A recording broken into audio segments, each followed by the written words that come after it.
En la parte lateral tenemos a la glándula que es la parótida. En la parte inferior tenemos la relación que tiene y la función que tiene con las glándulas submaxilares y submentonianas. Y siguiendo esta hipofaringe, vamos a tener la relación con el esófago. ¿Qué es lo que interesa de la faringe? Recordar que tiene una musculatura superior, un constrictor medio y un constrictor inferior de la faringe. Estos músculos son músculos denominados propulsores de la alimentación o del alimento, y junto con los músculos buccinadores, el orbicular de los labios, el genioideo y el miloioideo, van a constituir esta zona tan importante para la preparación y la función alimentaria. Cuando nosotros vemos esto, parece ser que hemos aprendido un montón de cosas y realmente hemos aprendido tanto subtítulo que tiene esta diapositiva. Hemos aprendido que aquí hay un seno frontal, un piso anterior, un seno esfenoidal, una silla turca, una clinoides anterior, una clinoides posterior, un clivus, un odontoides, una segunda vértebra cervical, un atlas.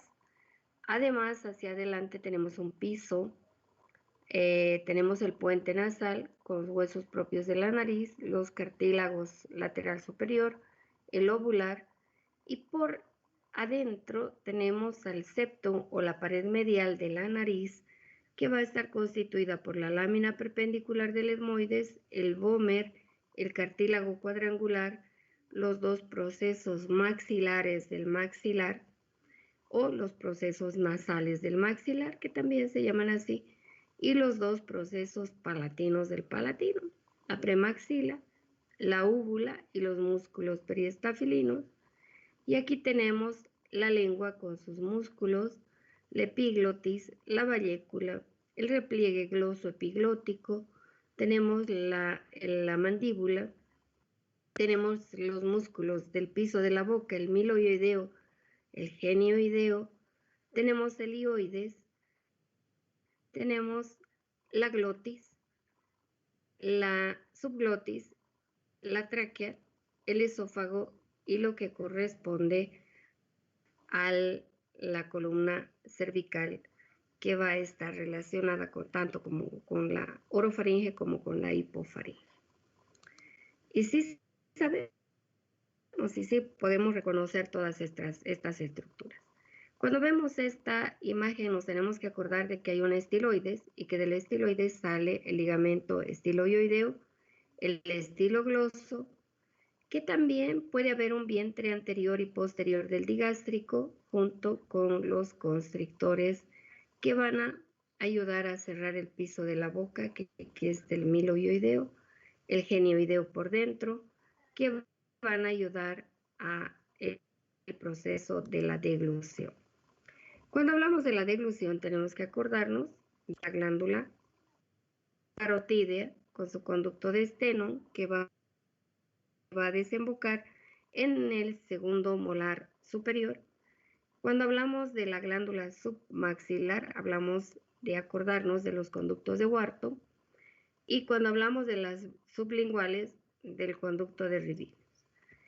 Estas glándulas ayudan a la digestión de los carbohidratos. Y los carbohidratos durante la masticación generan o liberan la saliva.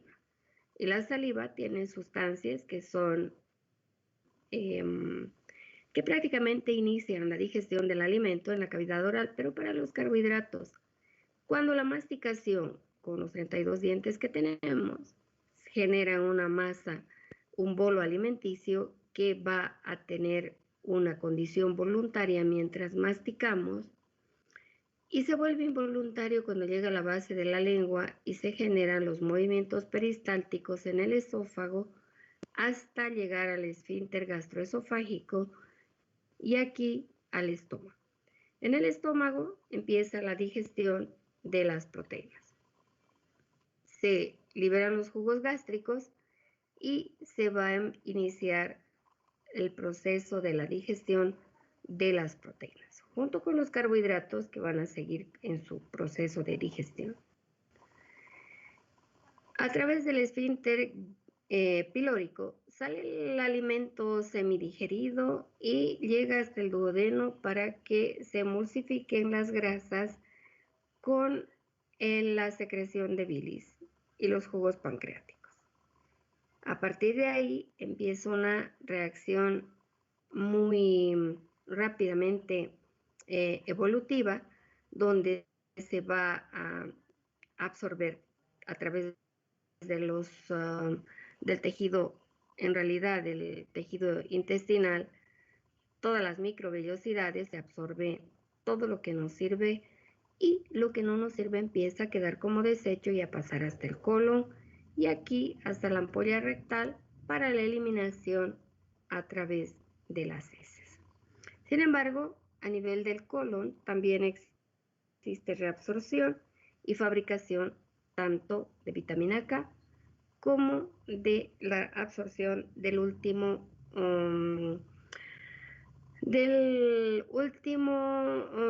elemento que se absorbe, que es el agua.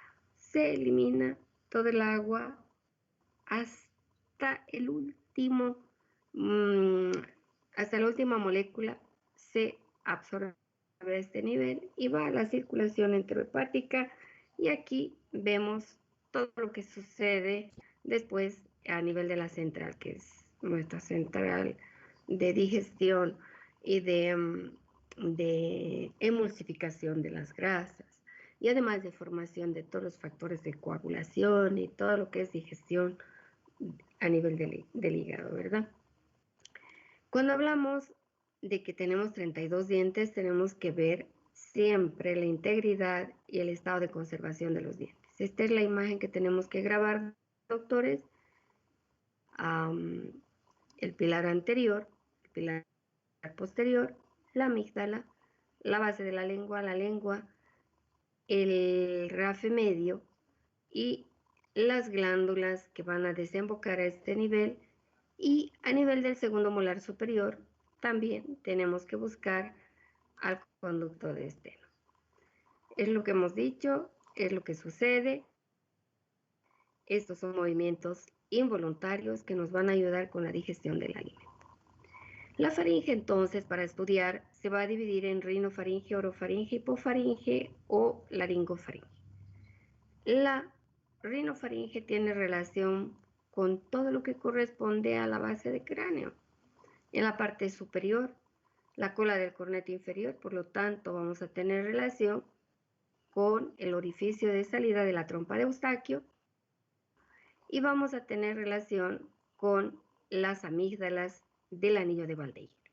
Las amígdalas de Luschka o adenoides, las amígdalas de Gerlach o amígdalas peritubáricas y las amígdalas que van a estar prácticamente en el cordón posterior de la faringe. Hablamos también de que existe otra región, que es la que nosotros vemos y es la que nosotros vamos a examinar, es la orofaringe, donde vamos a tener primero el velo del paladar, la úvula, el pilar anterior, el posterior, las amígdalas fauciales o faringeas, las amígdalas que van a estar constituyendo la base de la lengua o las amígdalas linguales, y hacia la parte posterior la relación directa con el tejido que es precervical, porque es la columna cervical posterior que está relacionada con la faringe. La hipofaringe está por debajo de una línea imaginaria que pasa por la epiglotis y es un cono simplemente elástico y a los dos lados tenemos unos repliegues que se llaman senos piriformes. Y me gusta preguntar, ¿qué son los senos piriformes? Y aquí tienen ustedes las amígdalas que van a ser las amígdalas de Luschka o las adenoides que tienen esta imagen cuando se las retira, las peritubáricas que están alrededor en la fosita de Rosenmüller o en el torus tubarius los cordones faringeos laterales en la parte posterior, las amígdalas palatinas o fauciales y la amígdala lingual en la base de la lengua. Anillo de Waldeyer. Cuando hablamos de semiología de la laringe, como en cualquier parte del cuerpo, vamos a hacer una evaluación semiológica. Primero, una buena anamnesis. ¿Y qué vamos a preguntar? ¿Duele o no duele? ¿Odinofagia o no odinofagia? Disfagia, alteración en la deglución, disgeusia, siente bien los sabores, no los siente bien, ageusia, cuando pierden la capacidad de percibir los sabores. Hemos dicho en la lesión, en las lesiones que van a tener en el nervio cuerda del tímpano. Es una disgeusia en realidad. La serostomía es un componente que va a estar integrando a un síndrome, que es la enfermedad de Sjögren o el síndrome de Sjögren, que va a tener una sequedad en todas las mucosas, especialmente disminución de la saliva, disminución de las lágrimas, las secreciones a nivel de todo el cuerpo, y esto es una serostomía. Cuando hablamos de cómo vamos a examinar la faringe, tenemos que grabar esta imagen en nuestra mente y tenemos que tener el engrama grabado de esta manera. Vamos a ver siempre la integridad de las piezas dentarias, vamos a ver el velo del paladar, vamos a ver la posición y el tamaño de las amígdalas, que ahorita los vamos a aprender. Vamos a ver la posición de la lengua en la cavidad oral, es grande, es pequeña, tiene macroglosia, tiene una disglosia, tiene una anquiloglosia cuando decimos que tiene frenillo en ese frenillo que está debajo de la lengua. Eso se llama anquiloglosia cuando está muy hipertrofiado o está muy cortito. Entonces tenemos que liberar la lengua porque la lengua también tiene su función, ¿no es cierto? ¿Cómo debemos observar la faringe? ¿Qué elemento debemos usar? Un bajalenguas. Solo decimos que abra la boca y aplicamos el bajalenguas o abatelenguas en la unión de los 2 tercios anteriores con el tercio posterior. Jamás debemos chocar con la óvula ni con la faringe porque vamos a despertar el reflejo de las náuseas. Cuando comprimimos un poco tramposamente hacia abajo y hacia el médico examinador o al examinador, se comprime y se jala un poco hacia ti, de tal manera que tú permitas ver el movimiento del velo del paladar, la orofaringe, las amígdalas y los cordones laterales faringeos.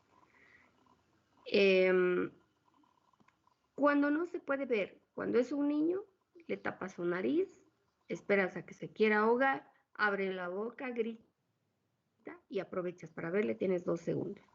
Cuando es un adulto, le puedes pedir que respire por la boca, meta aire y bote el aire por la boca. Entonces, en ese movimiento se eleva el velo del paladar y en ese momento tú puedes examinar la orofaringe. ¿Y qué tienes que ver? Esto.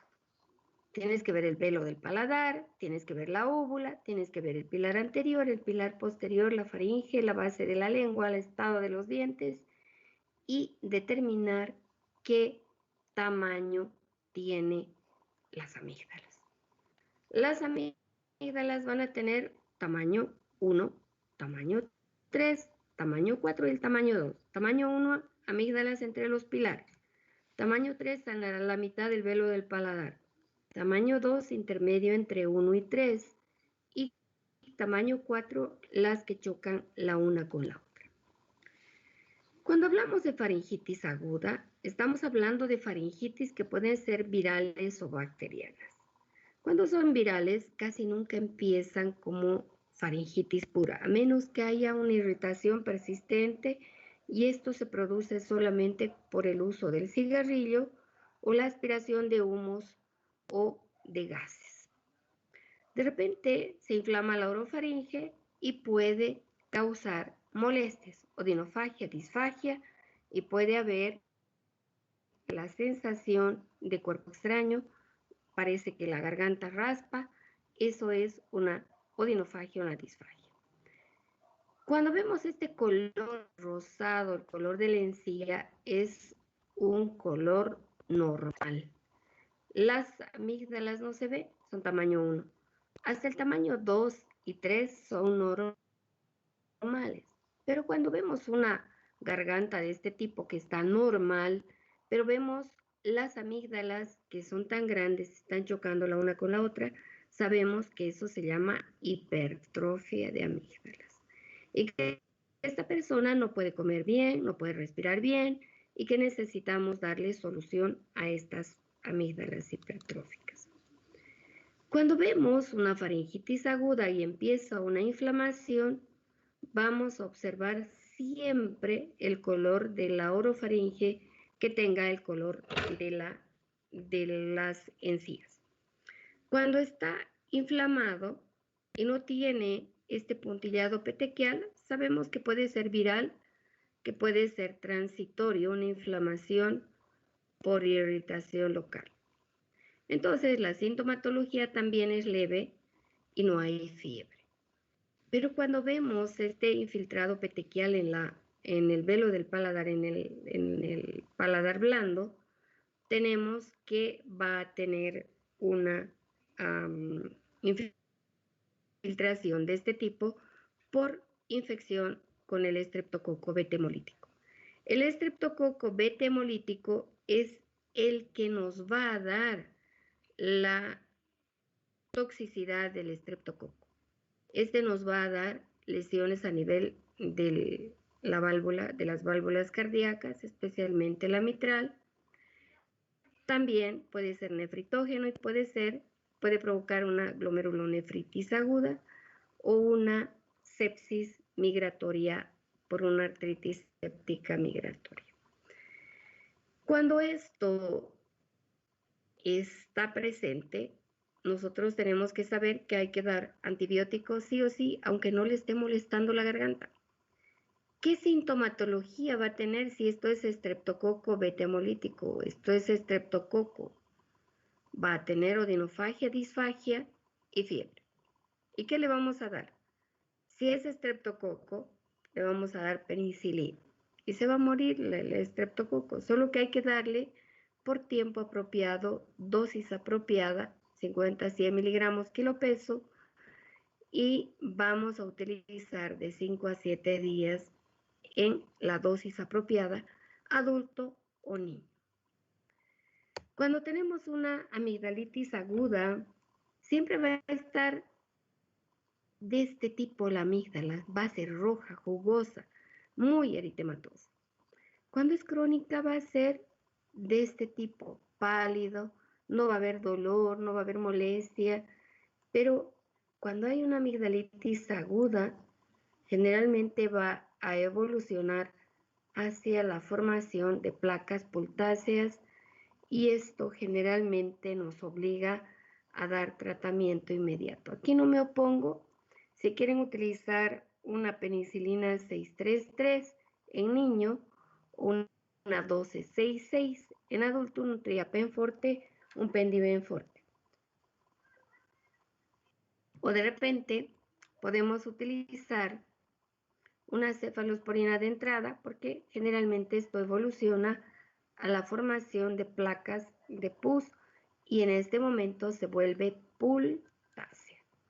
Pultácea porque tiene pus en la superficie de las amígdalas. Entonces vamos a utilizar antibiótico analgésico antiinflamatorio y elegiremos una cefalosporina o utilizaremos la penicilina, pero por tiempo apropiado. Una inyección no cura una amigdalitis, se complica, solo se complica. Debemos utilizar 5 a 7 días de tratamiento porque de otra forma vamos a tener una complicación severa y en vez de terminar un tratamiento en 5 o 7 días, vamos a terminar con el paciente con toracotomía o vamos a tener un paciente que está complicado de cualquier forma. Se vuelve crónica cuando pasa las 12 semanas. Y de repente se vuelve crónico porque empieza a presentarse una y otra vez, más de 6 veces en el año. ¿Qué complicaciones podemos tener cuando uno no hace el tratamiento apropiado, no le da el tratamiento apropiado? Si damos una sola inyección no se cura nada, ya les he dicho. Y además no sé de dónde sacan el hecho de que utilizan la penicilina con dexametasona. No sé por qué, ni dónde les enseñan, ni quién les enseña. Creo que es su internado el que les hace aprender eso. Es la comodidad del médico, porque el uso de la dexametasona generalmente enmascara cualquier patología y ayuda a que se disemine cualquier patología. Cuando utilizamos a dosis fuera del requerimiento basal de un paciente, podemos tener la complicación con un absceso periamigdalino. Se llena de pus alrededor de la amígdala y el paciente empieza a no poder hablar, a tener una serie de manifestaciones con fiebre en agujas, además con con la amígdala que está desplazada hacia la línea media. De repente, cuando nosotros tenemos esta imagen, debemos hacer una punción. Debemos buscar una aguja número 12, número 16, y esta se va a aspirar y va a salir secreción. En ese momento hay que liberar, hay que lavar, hay que drenar el absceso para que esto no se vaya a los espacios laterales, porque cuando llega al espacio lateral se transforma en un absceso laterofaríngeo, ya no es periamigdalar, ahora ya es laterofaríngeo que puede discurrir hasta el mediastino y necesitar una cirugía junto con el neurocirujano y con el cirujano de tórax para hacer un lavado torácico. A esto me refiero que cuando no damos una dosis apropiada, asustémonos porque vamos a tener una complicación severa y el paciente se va a morir. Tratamiento casi siempre debe ser hasta el 10º día. ¿Cuándo operamos las amígdalas? Cuando son esas amigdalitis recurrentes más de 6 veces por año y que están permanentemente produciendo fiebre y que permanentemente están produciendo otitis media serosa en los niños y obstrucción de la respiración, de la ventilación. Por esa razón es que hacemos la cirugía, tanto de adenoides como de amígdalas. Existe también otra cirugía que luego hacemos, es una palatobuloplastia o una ovulopalatoplastía, haciendo una nueva úvula, quitando la úvula para que no ronquen tanto, especialmente los varones. Bien, si tienen alguna pregunta de faringe hasta aquí.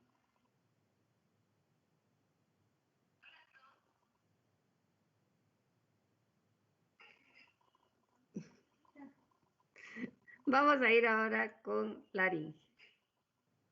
Bien. Vamos a hablar de la laringe como un tubo músculo membranoso que va a tener los cartílagos con relación al ioides. El ioides no es parte de la laringe, pero es el hueso que sujeta, que le da esta sujeción a la laringe.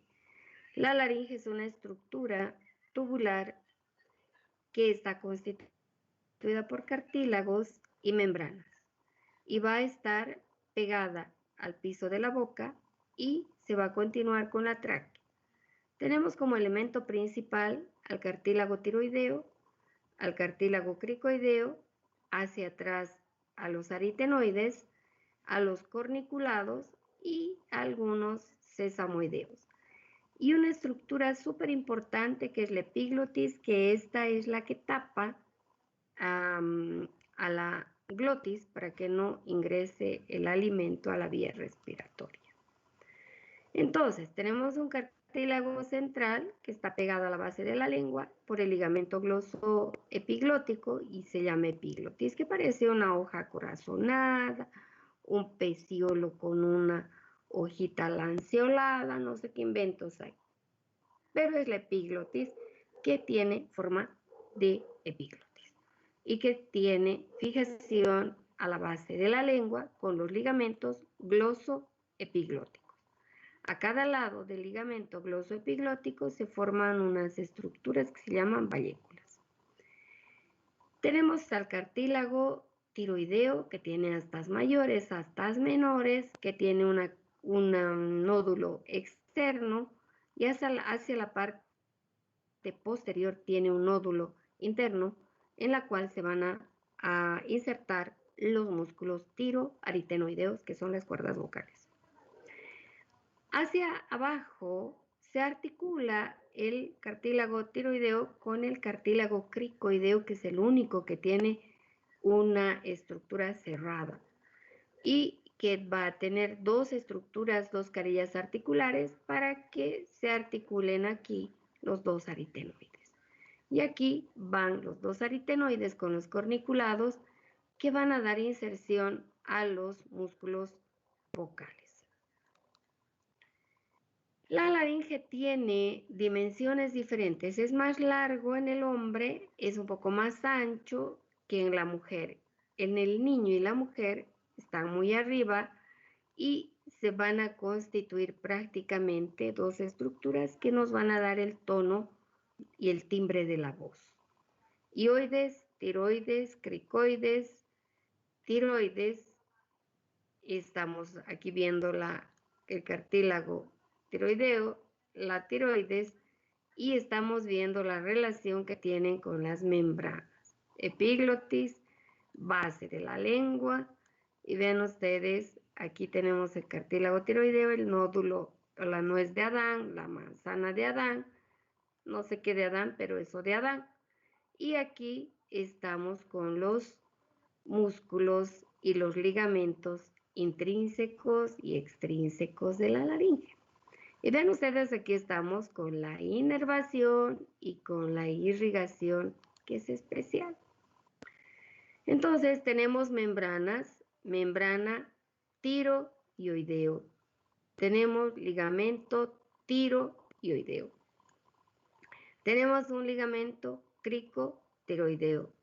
Tenemos ligamentos aritenoepiglóticos que están hacia atrás y nos van a cerrar esta estructura. Aritenoepiglóticos, aquí está, del epiglotis al aritenoides, epiglotis, aritenoides, aritenoepiglóticos, aquí están las dos valléculas.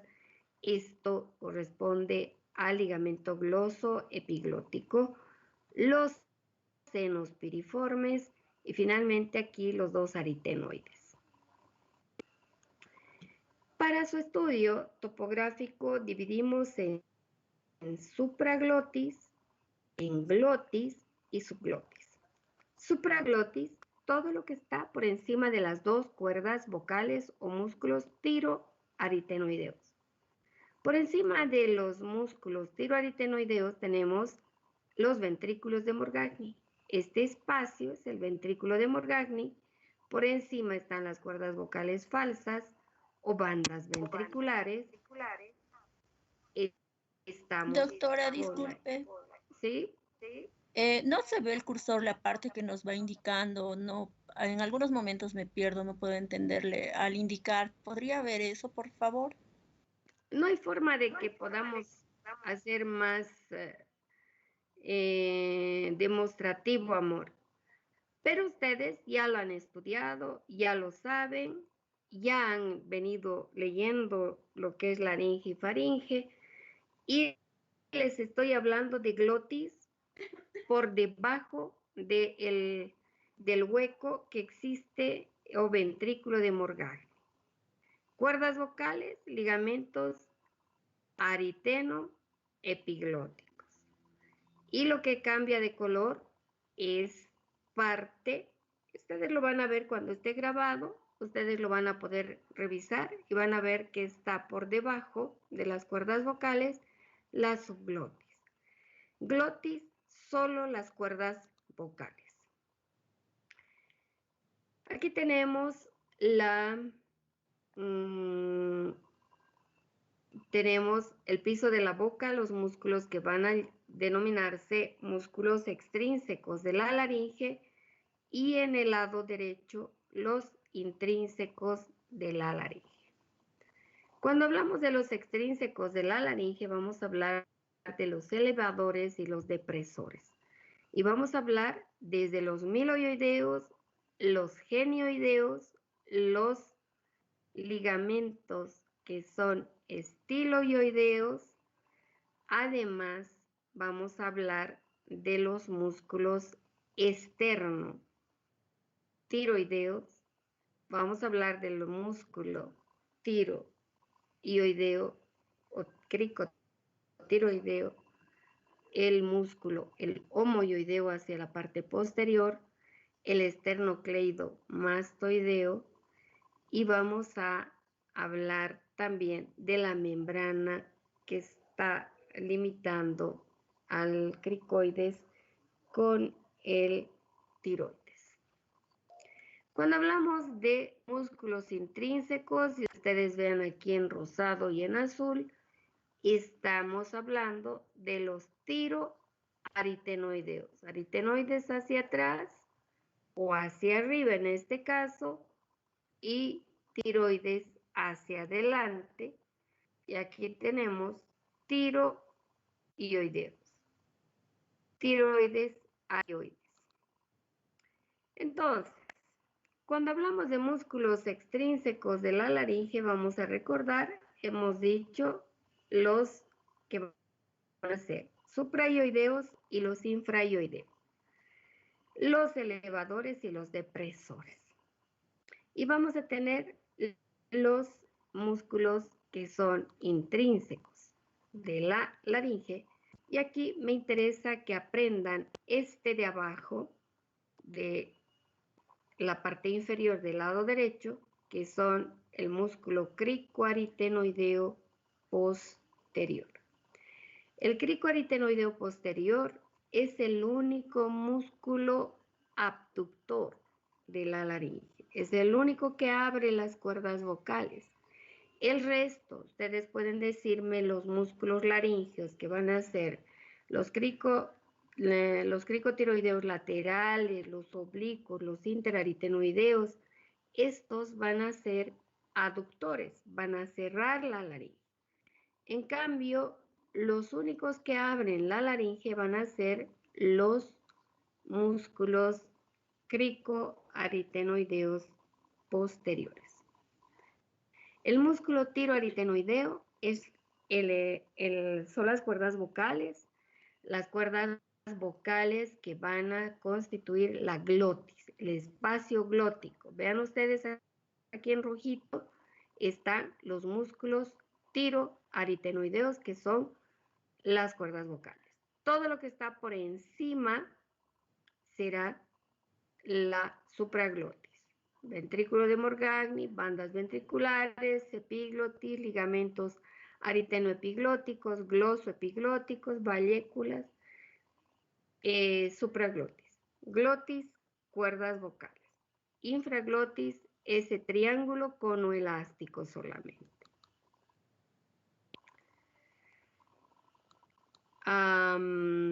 Para que se les grabe, que el único músculo que me interesa que ustedes sepan que no puede paralizarse es el músculo cricoaritenoideo posterior, porque el resto son aductores. El único abductor es el cricoaritenoideo posterior. Cuando hablamos de inervación de la laringe, nos tenemos que acordar del 10º par. Y tenemos que acordarnos del nervio laríngeo superior y del recurrente laríngeo o vago. Cuando hablamos del laríngeo superior, vamos a ver que existe un asa de Galeno que va a ser prácticamente el área sensitiva de la laringe. Cuando uno se atraganta, se produce un espasmo a nivel de la laringe. Y esto generalmente se termina con un estímulo que es central para que se aperture nuevamente las cuerdas vocales, porque las cuerdas vocales reciben el estímulo central de que tienen que estar cerrados y el epiglotis no se puede levantar. Esto mismo ocurre cuando existe una injuria o cuando existe una reacción anafiláctica. Un shock anafiláctico hace que las cuerdas vocales se queden cerradas, se dematicen y no se pueda abrir con nada. Es una zona sumamente reflexógena y el asa de galeno, su función sensitiva hace que aun cuando sea una gota de tu propia saliva, puede provocar un espasmo laríngeo. La inervación motora está dada por el recurrente laringio o decimopar. Inervación simpática parasimpática. La simpática vasomotora, las secreciones generalmente provienen del nervio simpático cervical. El asa de Drobnik, así se llama esta asa, que es un área en un punto medio cervical de donde aparecen estas ramas simpáticas. Aquí ustedes ven cómo ingresa, es altamente sensitiva y es altamente sensorial, por eso es tan reflexógena. Cuando hablamos de linfáticos, me gusta a mí de que aprendamos que en la parte media central, a nivel de la manzana de Adán, aquí adelante, estamos tenemos aquí adelante un ganglio que se llama de Delfos o delfiano, y este solamente se infarta cuando existe cáncer laríngeo. Tenemos ganglios que van a ser submandibulares, cervicales, de la cadena yugular, tenemos en el hueco supraclavicular, tenemos a nivel mastoideo, pero los más importantes a nivel de la laringe son los de la cadena yugular, por debajo del esternocleidomastoideo, en la parte anterior hay 2 hasta 3 y generalmente los del hueco supraclavicular. ¿Qué nos interesa que aprendamos de la irrigación? Que nos acordemos en realidad ramas de la carótida externa, el nervio laringio superior y el nervio laringio, la arteria laringea superior y la arteria laringea posterior, que nos van a dar la irrigación exquisita. Hay que tener mucho cuidado cuando hablamos de laringe porque estamos hablando de las mismas ramas que va a ir hacia la glándula tiroidea. Cuando uno respira en inspiración y en expiración, no estoy diciendo expiración, expiración es morir, expiración es eliminar el aire a través de la glotis. Inspiración, meter aire, expiración, botar el aire. Mete el aire, bote el aire, inspire, expire, ¿no es cierto? Entonces, durante la inspiración o la expiración, las cuerdas vocales se abren. Comisura anterior hacia adelante, comisura posterior hacia atrás, cuerdas vocales derecha e izquierda. Y tenemos durante la fonación se cierran y se tensan y se mueven o vibran más o menos entre 250 a 300 veces por segundo. Y es lo que debemos tener en la cabeza, que hay movimiento de tensión. Cuanto más chillona, más aguda es la voz, más número de veces va a vibrar estas cuerdas vocales. Y cuanto menos vibración tenga, más grave va a ser la emisión del sonido, ¿sí? Tenemos que fijar en nuestra cabeza epiglotis, comisura posterior, anterior, y tenemos que fijar bien en nuestra cabeza la imagen para poder ver. Cuando estemos haciendo la práctica, Dios quiera que hagamos práctica, vamos a ver cuando hagamos una laringoscopía, vamos a ver la cuerda vocal y vamos a localizar bien cómo están situadas las cuerdas vocales. Cuando ustedes vayan a cirugía, pídanle al anestesiólogo que les permita ver las cuerdas vocales. Ustedes se van a familiarizar de esa manera. Además, ustedes se van a buscar en este año, en las vacaciones, no sé cómo serán nuestras vacaciones, se van a buscar oportunidad de ver cirugías, de entrar a quirófano, de mirar las cuerdas vocales. No hay un anestesiólogo en la tierra que no quiera enseñarles las cuerdas vocales.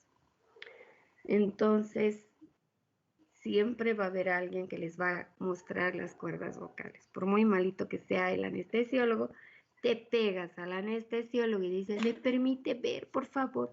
Quiero conocer las cuerdas vocales, y se va a enternecer y les va a dejar ver. Eso espera.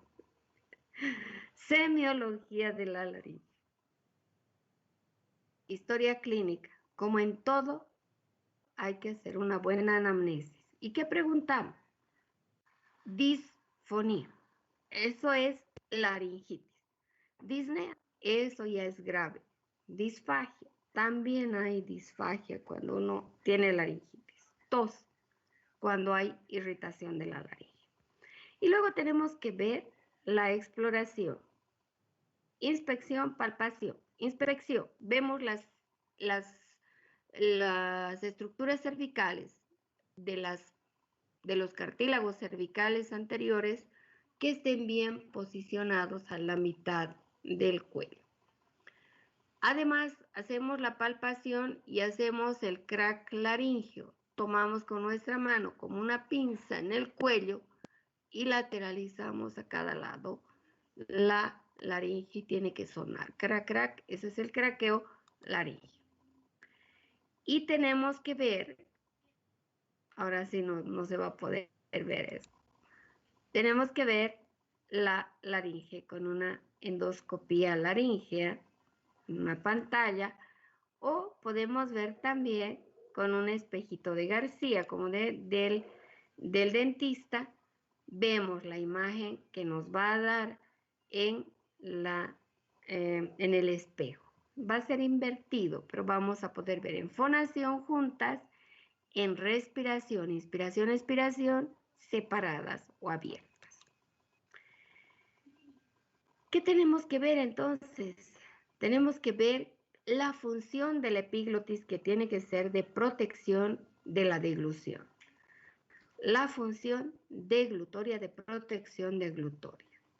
Una laringe normal nos muestra la parte de adelante, hacia arriba en este caso, la lengua, a cada lado derecho e izquierdo, las valléculas, ligamento glosoepiglótico, epiglotis, ligamento ariteno epiglótico, aritenoides atrás, donde están más separadas las cuerdas vocales, y vamos a tener a las cuerdas vocales con la comisura anterior hacia la base de la lengua y separado hacia atrás.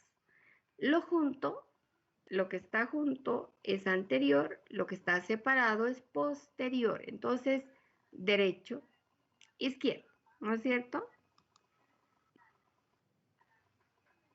Bien, doctores, hasta aquí, porque vamos a ver la patología congénita la siguiente semana. Voy a ver de nuevo qué está pasando. Yo no sé por qué no ven el cursor, pero en lo que hemos grabado, seguramente ustedes en unos minutos van a tener ya cargado la grabación y la van a poder observar bien cuando estemos revisando la grabación. Les pido mil disculpas, esto está otra vez alterado, ya habían arreglado, y otra vez está centrado al otro lado, está cambiado a B, tengo que volver a cambiar la posición de mis solicitudes, pero está bien, bueno. Les quiero comentar que he anulado las dos preguntas que eran tan conflictivas para ustedes. se ha aumentado a 2 de las preguntas, a la pregunta 9 y a la pregunta 11 hemos aumentado 4 puntos, al sorteo y bueno, hay unos que han mejorado sus notas, hay muchos cienes, em, y hay otros que no han mejorado nada porque pues no habían contestado sus preguntas bien.